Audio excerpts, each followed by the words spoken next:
నమస్తే. నేను మీ అశ్విని కుమార్. వీడియో పూర్తిగా చూడకుండా లేదా చదవకుండా కామెంట్స్ పెట్టేయటం సబ్స్క్రైబర్స్ కానీ లేకపోతే వ్యూవర్స్ కానీ అలవాటైపోయింది. నేను ఇంతకుముందు ఒక వీడియో చేశాను తమిళనాడు సర్వే మీద. తమిళనాడులో ఏ పార్టీకి అవకాశం ఉందని. అది నా సర్వే కాదని ఫస్ట్ 2 నిమిషాల్లోనే చెప్పాను, 3 నిమిషాల్లో. ఆ తర్వాత ఆ ఏజెన్సీ ఎవరు అన్నది వీడియో ఆఖరిలో ఎవరు చేశారు ఆ సర్వే అన్నది కూడా క్లియర్గా సోర్స్ అంతా పెట్టాను, డిస్క్రిప్షన్లో కూడా పెట్టాను.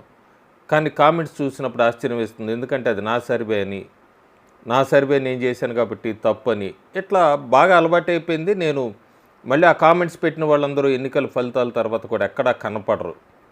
హర్యానాలో బీజేపీ గెలుస్తుందన్నాను, కాంగ్రెస్ అభిమానులు బాధపడ్డారు. కాంగ్రెస్ అభిమానులు బాగా నెగిటివ్గా కామెంట్స్ పెట్టారు. ఢిల్లీలో ఖచ్చితంగా కేజ్రీవాల్ ఓడిపోతాడన్నాను.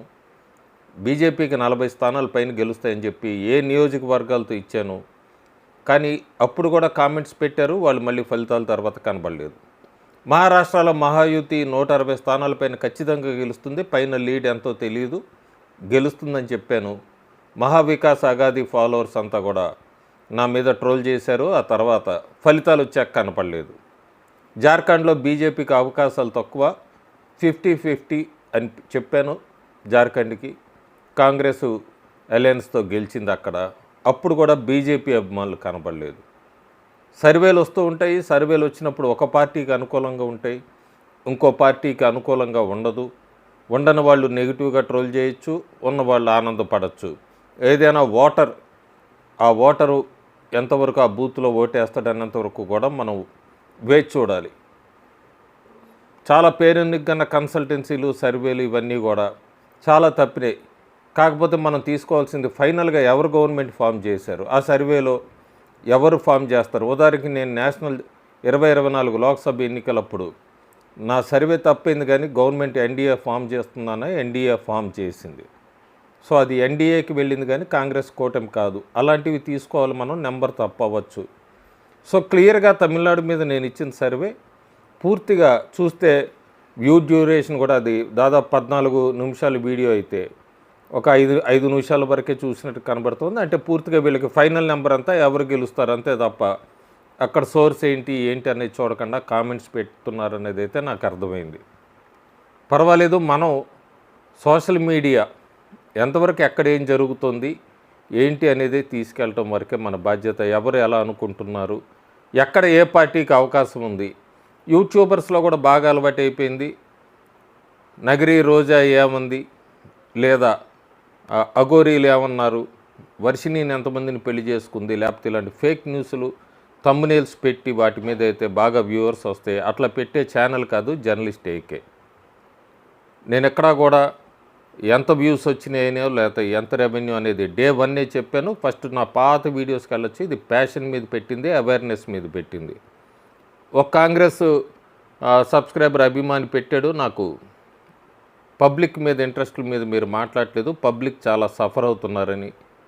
అతను ఎప్పుడు కూడా కాంగ్రెస్ గెలుస్తుందని అంటాడు. సహజంగానే ఒకే పార్టీకి అభిమానులు ఉండాలని లేదు, ఎవరి అభిమానం వాళ్ళది.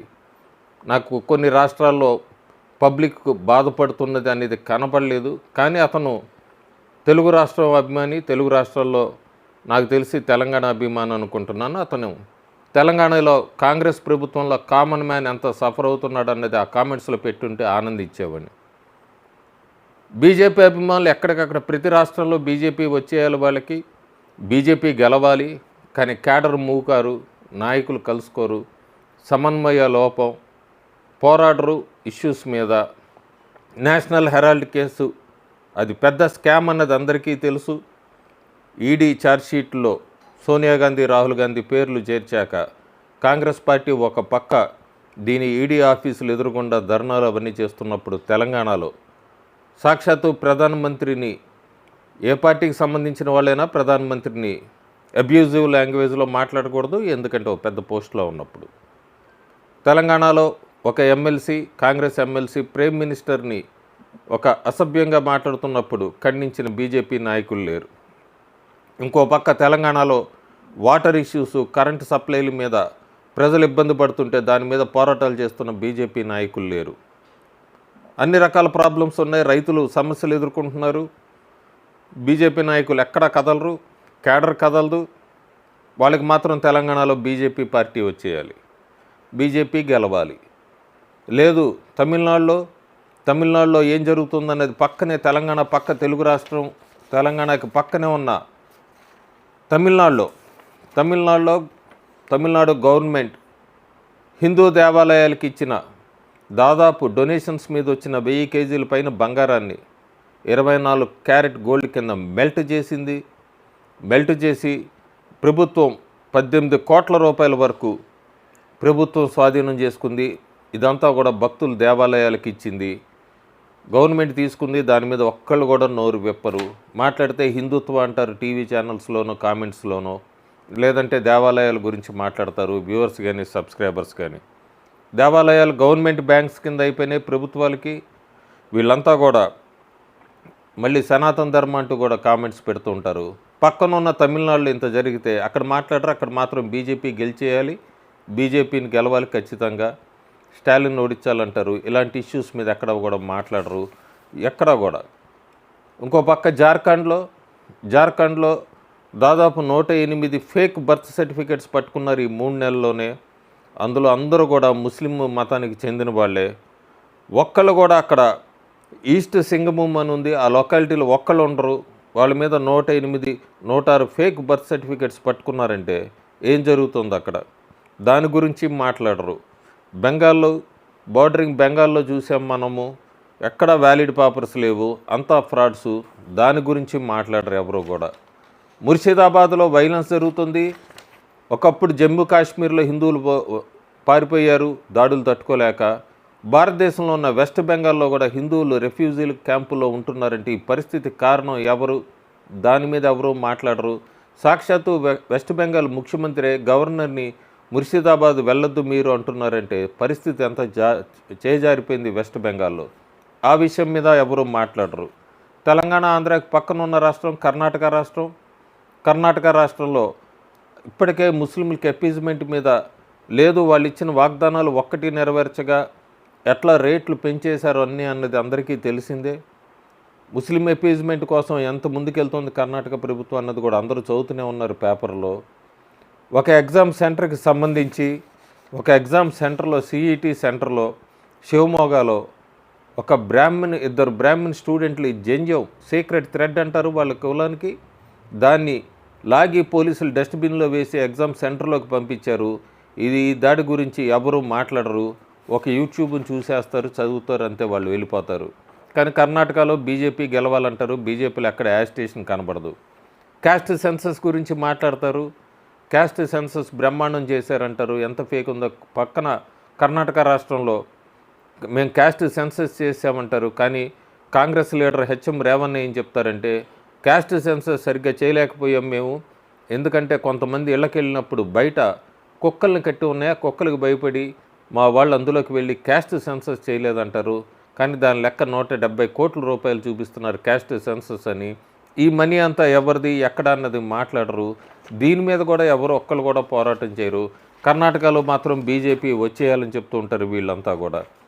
సో ఎప్పుడు కూడా మోడీ వచ్చాడు, మోడీ 3 240 స్థానాలే గెలుచుకున్నారు బీజేపీ వాళ్ళు. ఎప్పుడైనా పడిపోతుంది ఈ ప్రభుత్వం అని మోడీ 3 వచ్చాక మల్లికార్జున్ ఖర్గే కానీ, కేసీ వేణుగోపాల్, రాహుల్ గాంధీ అందరూ కూడా ఈ ప్రభుత్వాన్ని గుంజేయాలి, భారతదేశంలో ఇన్స్టెబిలిటీ క్రియేట్ చేయాలి, ఇవంతా స్టేట్మెంట్లు ఇస్తున్నా కూడా ప్రధానమంత్రి నరేంద్ర మోడీ మోడీ 3 అన్నాక ఇంకా గట్టిగా స్ట్రాంగ్ అయినట్టు తెలుస్తుంది మనకి. ఎందుకంటే ఆ సిరీస్ ఆఫ్ స్టెప్స్ తీసుకుంటే వక్ఫ్ అమెండ్మెంట్ బిల్లు దానికి సంబంధించింది కానీ లేదు. ఆ తర్వాత ఎలక్షన్స్ జరిగినాయి, హర్యానా, మహారాష్ట్ర, ఢిల్లీలో బీజేపీ గెలవటం, యూనిఫామ్ సివిల్ కోడ్ అనేది అయితే లోడ్ అవుతుంది, ఇలాంటి వాటి గురించి మాట్లాడరు.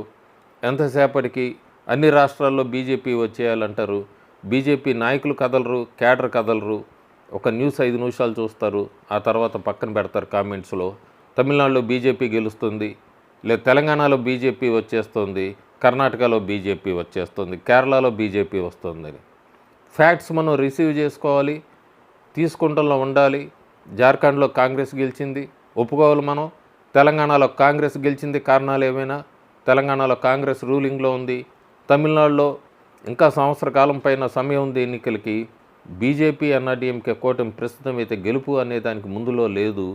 రేపు ఒక సంవత్సర కాలంలో మనం సమయంలో ఏదైనా మారచ్చు. ఉదాహరణకి ఆంధ్రప్రదేశ్ ఎన్నికల్లో డిసెంబర్లో చంద్రబాబు నాయుడిని అరెస్ట్ చేసిన సన్నివేశం, ఆ తర్వాత ఆ ఎపిసోడ్ తర్వాత Pawan Kalyan Janasena, TDP, BJP alliance form అవ్వకపోతే ఆంధ్రప్రదేశ్ ఫలితాలు వేరేగా ఉండేవి. ఒక్క ఇన్సిడెంట్ చాలు ఎన్నికల్ని ఫలితాలను తారుమారు చేయటానికి. సో వ్యూవర్స్ కానీ సబ్స్క్రైబర్స్ కానీ ఫ్యాక్ట్స్ ఒప్పుకోవాలి. నా సర్వే అంటూ కాదంటూ కూడా తమిళనాడు గురించి పెట్టాను. కాంగ్రెస్ అభిమానులు బాధపడుతున్నారు. దాదాపు 70 సంవత్సరాలు పరిపాలించారు. బీజేపీ పరిపాలిస్తుంది. రేట్ల గురించి మాట్లాడుతున్నారు. పెట్రోల్ రేట్లు, డీజిల్ రేట్లు పెరిగినాయని కేంద్ర ప్రభుత్వం చాలా క్లియర్గా చెప్పింది. వినియోగదారుడికి ఎక్కడ రేటు భారం పడదు, ఏజెన్సీస్ ఆ భారం మోస్తాయి ₹2 ఇవన్నీ అని. అయినా కూడా దాని గురించి ప్రచారం చేసే నాయకులు లేరు. బీజేపీ నాయకులు అంటే ఆ పార్టీ ఏ స్థితిలో ఉంది అన్నది అర్థమవుతుంది. ఓవర్ కాన్ఫిడెన్స్తో వెళ్తుంది ప్రస్తుతం బీజేపీ. నరేంద్ర మోడీ అక్కడ ఉన్నాడు, మమ్మల్ని ఎట్లాగో ఆ చరిష్మా మమ్మల్ని గెలిపిస్తుందో అన్నదే తెలంగాణలో కనబడుతోంది, కర్ణాటకలో కనబడుతోంది. ఈ 2 రాష్ట్రాల్లో బీజేపీ రావాలంటే ఈ రకమైన నాయకుల్లో ఎవరు తెలంగాణ పార్టీ బీజేపీ ప్రెసిడెంట్ అవుతారనో, కర్ణాటకలో ఇంకా యడియూరప్ప ఫ్యాక్టర్ మీదే డిపెండ్ అవటం బీజేపీ. ఈ 2 నడిస్తే మాత్రం ఈ 2 రాష్ట్రాల్లో బీజేపీ రాబోయే రోజుల్లో కూడా అధికారంలో రావటం కష్టమే. తెలంగాణ పూర్తిగా అయితే నాయకుల సమన్వయ లోపం లేదు, అంతర్గత కుమ్ములాట ఇందులో కూరుకుపోయింది. ఎవరిని యాజిటేషన్కి ముందుకు రమ్మన్నా కూడా కొత్తగా బీజేపీ అధ్యక్షుడు ఎవరో ప్రకటించాకే మా కార్యాచరణ ఉంటుంది అంటూ ప్రతి నాయకుడు మాట్లాడడం కూడా మనకు ఆశ్చర్యం వేస్తుంది. ఎందుకంటే తెలంగాణలో కాంగ్రెస్ మీద వ్యతిరేకత ఉంది. ఆ వ్యతిరేకతని ఎన్కాష్ చేసుకుంటానికి బీఆర్ఎస్ కానీ బీజేపీ కానీ ప్రస్తుతం సిద్ధంగా లేవన్నది మనకి తెలంగాణలో గ్రౌండ్ రియాలిటీలో క్లియర్ కనబడుతుంది. సో ఇది నా అభిప్రాయము. మిగతాది వ్యూవర్స్ సబ్స్క్రైబర్స్కి వాళ్ళకే వదిలేస్తాను. Thank you.